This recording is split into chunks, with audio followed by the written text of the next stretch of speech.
আমার দাদা ক্লাস 1 এর সায়েন্স নিয়ে পড়ছে। কস কি?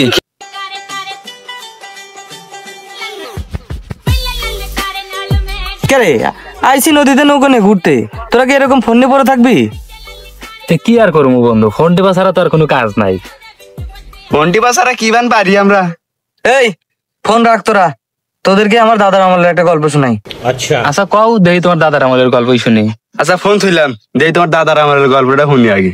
আচ্ছা শোন, আমার দাদার আমলে আমাদের গ্রামে আমাদের বাড়িতেই একটা টিউবওয়েল ছিল। এখন তো ঘরে ঘরে টিউবওয়েল, তখন আমাদের বাড়িতে একটাই টিউবওয়েল ছিল।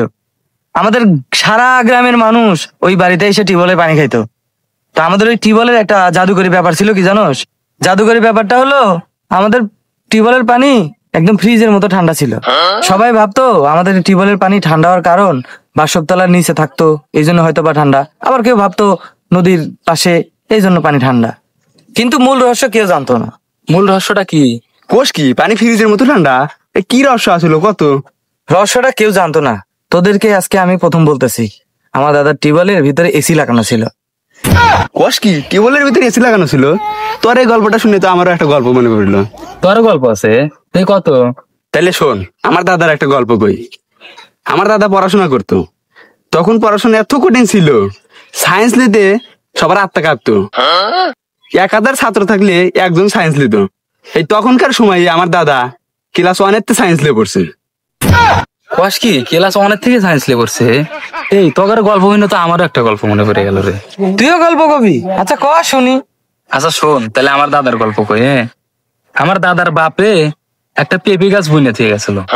পেঁপে গাছটা আমার দাদার আমলে এসে এত বড় হয়ে গেছিল, ওই পেঁপে গাছটা কাইটে আমার দাদা 70টা খাট বানাইছে। 70টা খাট বানানোর পরে 13টা শোকেস বানাইছে।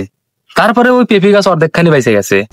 আবার যে অর্ধেক পেঁপে গাছ বাইছে, ওই অর্ধেক পেঁপে গাছ দিয়ে কি করছে জানোস? কি করছে? অর্ধেক পেঁপে গাছ দিয়ে কি করছে রে?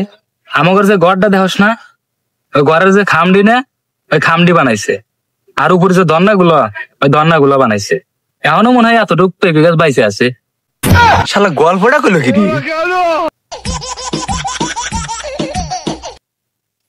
হ্যালো, কোষ নে নদী বোধে বাড়াবো কম মারা নাই। এই সকালবেলা 3 জন লোক এক জায়গায় নামা দিয়ে এলাম, 1.5 কোটি টাকা ভাড়া দিছে।